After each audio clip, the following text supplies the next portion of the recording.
100 रानियों के साथ रहते रहते सम्राट अपने जीवन से परेशान हो चुका था। उसे अपनी युवावस्था के वो दिन याद हो आए जब उसके मन में स्त्रियों के प्रति कोई आकर्षण नहीं था, जब उसे काम शक्ति और काम वासना के बारे में पता तक नहीं था। उस समय को याद करके राजा की आंखों में आंसू आ गए। कितना ऊर्जावान, कितना जोशीला और कितना ताजगी से भरा हुआ रहा करता था वो। और आज वो सम्राट बूढ़ा हो चुका था, लेकिन बूढ़ा होने के बाद भी वो अपनी काम वासना से छुटकारा नहीं पा सका था।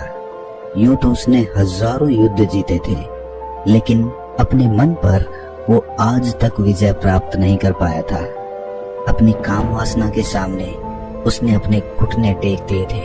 अब तो सम्राट को चिंता होने लगी थी, क्योंकि वो बूढ़ा हो चुका था और किसी भी वक्त उसकी मृत्यु हो सकती थी।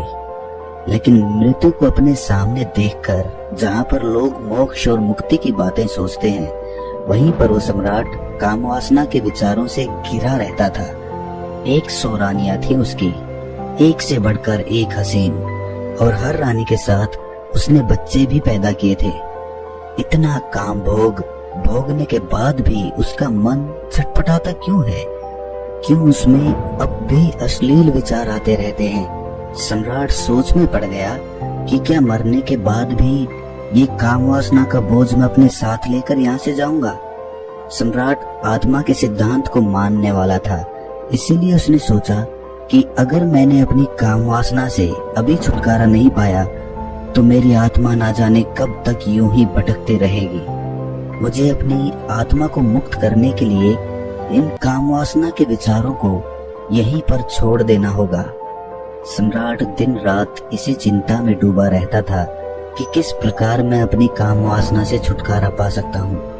और इसीलिए एक दिन उसने अपने राजमहल में सभी विद्वानों की एक सभा बुलाई। स्वाभाविक रूप से सभा में चर्चा का विषय काम वासना ही रखा गया था। सम्राट ने अपने मंत्री से पूरे नगर में घोषणा करवा दी थी कि जो भी विद्वान राजा के मन को संतुष्ट कर पाएगा वो पूरे जीवन काल के लिए राजा का सलाहकार बनकर रहेगा। इसीलिए नगर के सारे विद्वानों में एक होड़ लग गई थी। मंत्रिमंडल के द्वारा तय किए गए दिन नगर के सारे विद्वान राजमहल में पहुंच गए। कोई अपने हाथ में वेद लिए हुए था तो किसी के हाथ में उपनिषद थे। ज्यादातर विद्वान राजा को वेद और उपनिषदों के माध्यम से संतुष्ट करना चाहते थे। सभा में तर्क वितर्क शुरू हुए। सम्राट ने सबसे पहला सवाल पूछा कि ब्रह्मचर्य का असली मतलब क्या होता है। कुछ विद्वानों ने जवाब दिया कि जिस इंसान ने अपने जीवन में कभी भोग नहीं किया होता वही असली ब्रह्मचारी होता है। दूसरे विद्वानों ने इस बात का विरोध करते हुए बताया कि हो सकता है किसी इंसान ने भोग किया हो, लेकिन वर्तमान में अगर वो भोग का त्याग कर चुका है तो वो भी ब्रह्मचारी ही कहलाता है। और वास्तविकता में वही ब्रह्मचारी होता है जो भोग करने के बाद उसका त्याग कर देता है, वही ब्रह्मचारी कहलाता है। सम्राट को किसी विद्वान के उत्तर से संतुष्टि नहीं हो रही थी और इधर विद्वान आपस में तर्क वितर्क करने पर लगे हुए थे। कुछ ही देर में वहां पर एक बहुत ही अनूठा विद्वान पहुंचा। वो अपने साथ बेहद खूबसूरत 2 युवतियों को लिए हुए था। उस विद्वान ने वहां पहुंचते ही पहले तो देरी से आने के लिए सम्राट से क्षमा मांगी। उसको देखकर बाकी के सब विद्वान हंसने लगे। एक विद्वान ने सभा में खड़े होकर कहा कि जो इंसान खुद काम वासना से ग्रस्त हो वो दूसरे को काम वासना से छुटकारा कैसे दिला सकता है। इस पर इस विद्वान ने मुस्कुराते हुए उससे पूछा कि तुम्हें ऐसा क्यों लगता है कि मैं काम वासना से ग्रस्त हूँ?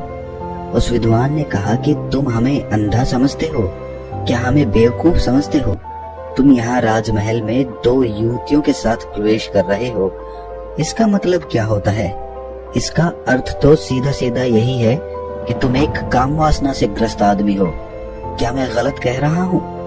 उस विद्वान ने मुस्कुराते हुए जवाब दिया कि महाशय, जिन युवतियों की तुम बात कर रहे हो वो दोनों मेरी बहनें हैं और वो भी मेरी ही तरह काम वासना की गहरी समझ रखती हैं।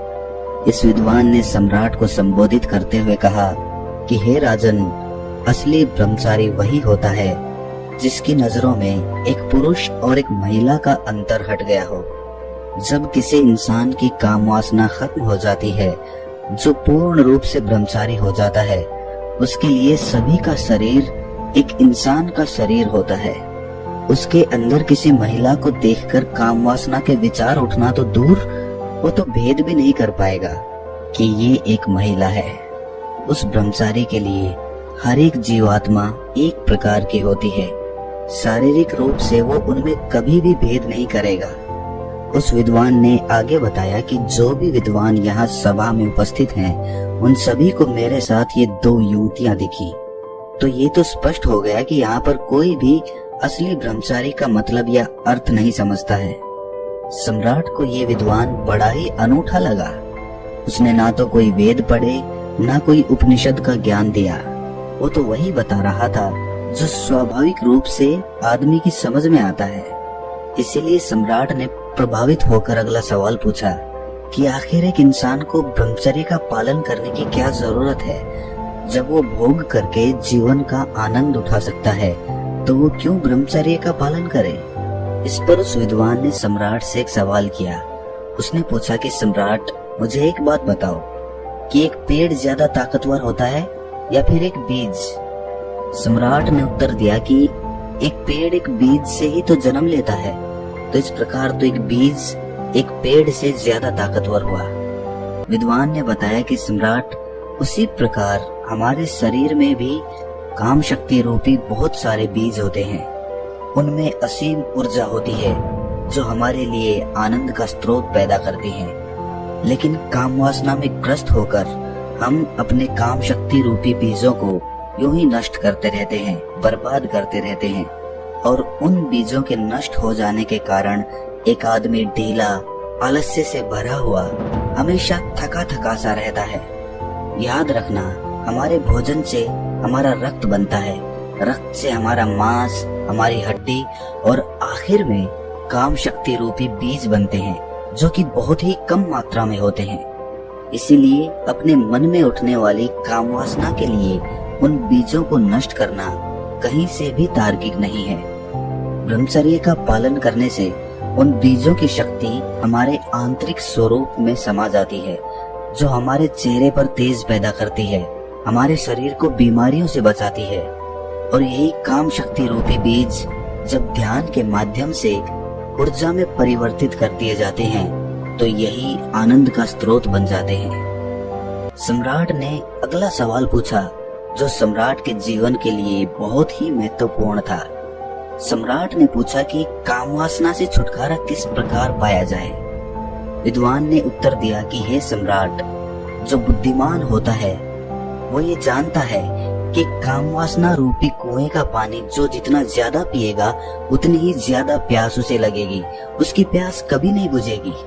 इसीलिए या तो वो कभी इस काम वासना रूपी कुएं का पानी पीता ही नहीं, और अगर ग्रस्त जीवन होने के कारण मजबूरीवश उसे कभी इस कुएं का पानी पीना भी पड़ जाता है, तो वो सिर्फ एक कुएं का पानी पीता है।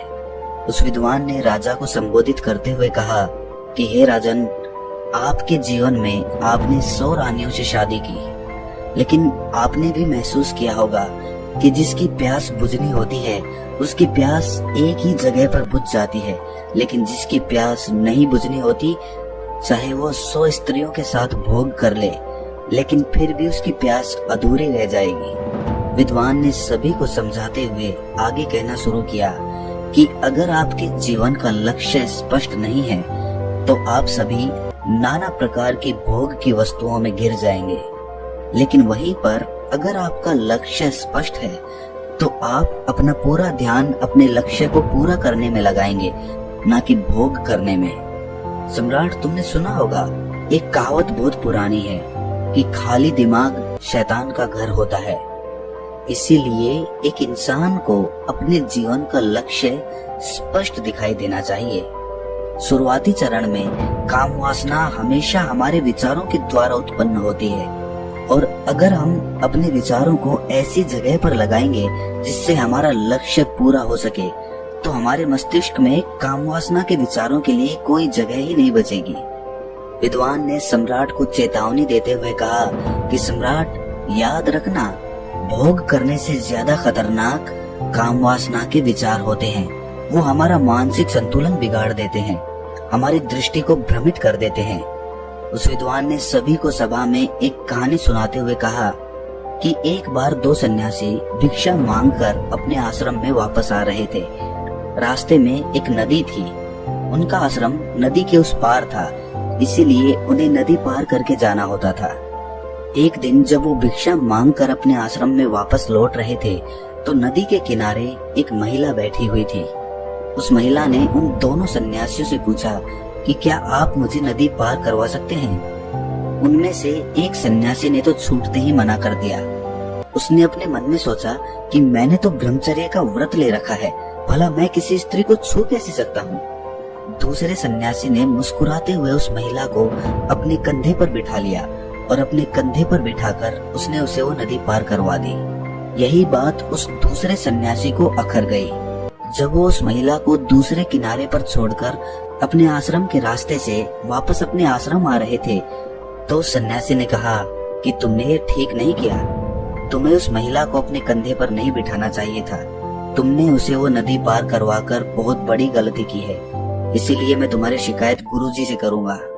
उस सन्यासी ने हंसते हुए कहा कि मैं तो उस महिला को कभी का अपने कंधे से उतार चुका हूँ, लेकिन शायद तुम उसे अपने दिमाग में से अभी तक नहीं उतार पाए हो। सभा में उपस्थित सभी लोग उस विद्वान की ये कहानी बड़े ध्यान से सुन रहे थे। आखिर में विद्वान ने सम्राट को बताया कि सम्राट, उसी तरह हम भी अपने मन पर ना जाने कितने बोझ लेकर चलते रहते हैं। कामुक विचार हमारे मन को उसी प्रकार मैला करते रहते हैं जिस प्रकार सिर्फ एक गंदा नाला पूरी नदी को मैला कर देता है। अगर तुम जीवन में आनंद चाहते हो, ऊर्जा से भरा हुआ महसूस करना चाहते हो, तो अपने मन के लिए पवित्र विचारों का रास्ता बनाओ। उस विद्वान ने आखिर में सबसे महत्वपूर्ण सीख बताते हुए कहा कि जीवन में अगर किसी भी वस्तु का होश पूर्वक भोग किया जाए तो मन उसकी अनित्यता समझ लेता है। मन समझ लेता है कि ये वस्तु हमें हमेशा के लिए आनंद नहीं दे सकती, हमें परमानंद के लिए कोई और रास्ता चुनना होगा। और जब मन इन बातों को समझने लगता है तो अपने आप ही उसमें से काम वासना के विचार विलीन होने लगते हैं। इसीलिए होश में रहकर वस्तुओं का भोग करना सीखो, जिससे तुम उनकी अनित्यता समझ सको। ये सुनकर सम्राट ने प्रश्न किया कि होशपूर्वक भोग भोगने से तुम्हारा मतलब क्या है। इस पर उस विद्वान ने सम्राट को समझाते हुए उत्तर दिया कि जिस मनुष्य का चित्त एक काम में पूरी तरह से नहीं लग पाता है, वो किसी भी कर्म को परिपूर्णता में नहीं कर पाते हैं। इसीलिए उस कर्म का फल हमें पूरी तरह से नहीं मिल पाता है। उदाहरण के लिए, जब एक मनुष्य किसी दूसरे मनुष्य को दान देता है तो दान देते वक्त उसका मन किसी लक्ष्य की प्राप्ति के लिए सोच रहा होता है। उसी प्रकार जब कोई आदमी भगवान से प्रार्थना करता है तो वो उनकी पूरे चित्त से, भक्ति भाव से आराधना करने की बजाय वो अपनी इच्छा प्राप्ति के लिए प्रार्थना कर रहे होते हैं। सम्राट, तुम खुद सोचो, अगर कोई मनुष्य पूरे चित्त से कोई कर्म करता ही नहीं तो उसे उस कर्म का पर्याप्त फल कैसे प्राप्त होगा। ये तो असंभव सी बात लगती है। सम्राट, जो जीवन में घटित हो रहा है उसे घटित होने दो और आखिर में यही तुम्हें अंतिम सत्य तक पहुंचा देगा। लेकिन जो कुछ भी घटित हो रहा है उसमें तुम अपना पूरा चित्त लगाओ। पूरा चित्त लगाओगे तो तुम्हारा ध्यान वहाँ पर लगेगा, और जब तुम्हारा ध्यान वहाँ पर लगेगा तो वही काम होश पूर्वक होने लगेगा। जागते हुए कोई कर्म करने से बाद में पश्चाताप हो ही नहीं सकता। पश्चाताप तभी होता है जब हम सोए सोए कोई काम करते हैं, और उसी प्रकार हम सोए सोए ही सोचते रहते हैं कि हमें काम वासना से छुटकारा पाना है। लेकिन ये सब संकल्प आदमी सोते सोते ही लेता है। जागृत अवस्था में संकल्प लेने की जरूरत ही नहीं पड़ती, क्योंकि खुली आंखों से जागते हुए कोई मनुष्य गलती कर ही नहीं सकता। इसीलिए काम वासना से छुटकारा पाने के बजाय ये सोचो कि तुम उसे होश पूर्वक जागते हुए कैसे भोग सकते हो। और एक बार जब तुम उसका होश पूर्वक भोग कर लेते हो तो उसके बाद तुम्हें खुद ही महसूस होगा कि ये कर्म तुम्हारे अंदर क्या बदलाव ला रहा है। अगर वो तुम्हारे अनुसार सही नहीं होगा, तुम्हें गलत लगेगा, तो तुम उसे वैसे ही छोड़ दोगे, तुम्हें संकल्प लेने की जरूरत ही नहीं पड़ेगी। लेकिन होश की स्थिति तक पहुंचने के लिए तुम्हें ध्यान का मार्ग अपनाना होगा। ध्यान करने से ही आदमी की निद्रा टूटती है, वो जागृत अवस्था में आता है, और जब वो जागृत अवस्था में आता है तो उसका चित्त एक काम पर पूरी तरह से लगने लगता है, और उसके बाद होश पूर्वक उस कर्म को करने के बाद उस कर्म की अनित्यता को हमारा मन अपने आप समझने लगता है। विद्वान ने अपनी बात को और गहराई से समझाते हुए समझाया कि सोए हुए इंसान को तो रास्ते पर पड़ा हुआ सांप भी दिखाई नहीं देता, वो भी उसे तब पता चलेगा जब वो सांप पर पैर रख देगा। और इसी प्रकार तो हर इंसान कार्य करता है। जब वो रास्ते पर चलता है तो अपने विचारों में, अपनी भविष्य की योजनाओं में उसका मन हमेशा उलझा रहता है। उसका ध्यान अपने चलने पर तो होता ही नहीं है, तो रास्ते पर कहाँ से होगा। ये सब लक्षण एक सोए हुए मनुष्य के होते हैं, और जब वो मनुष्य ये महसूस कर पाता है कि वो कितनी गहरी निद्रा में है, तो उसी समय उसके जीवन में ध्यान का उदय होता है। लेकिन सोए हुए इंसान को भला किस प्रकार दिखाई देगा कि वो सोया हुआ है? या तो कोई उसे हिलाकर जगाए या उसे बताए कि तुम सोए हुए हो, तब तो उसकी नींद टूटेगी। लेकिन ऐसे मनुष्य हमें कम ही मिलते हैं जो हमें ये एहसास कराते हैं कि हम कितनी गहरी निद्रा में सोए हुए हैं। हमारा मन विचारों का, भविष्य की योजनाओं का, अतीत के दुखों का एक दफ्तर बन चुका है। वो सम्राट इस विद्वान के उत्तरों से बहुत प्रभावित हुआ, और उस सम्राट ने इस विद्वान को अपने पूरे जीवन काल के लिए अपना सलाहकार बना लिया। तो दोस्तों, कैसी लगी ये कहानी आपको? कमेंट सेक्शन में जरूर बताना, और अच्छी लगी हो तो इस चैनल को सब्सक्राइब करके नोटिफिकेशन बेल को जरूर प्रेस कर देना। तो मिलते हैं अगली कहानी में, तब तक के लिए अपना ख्याल रखें।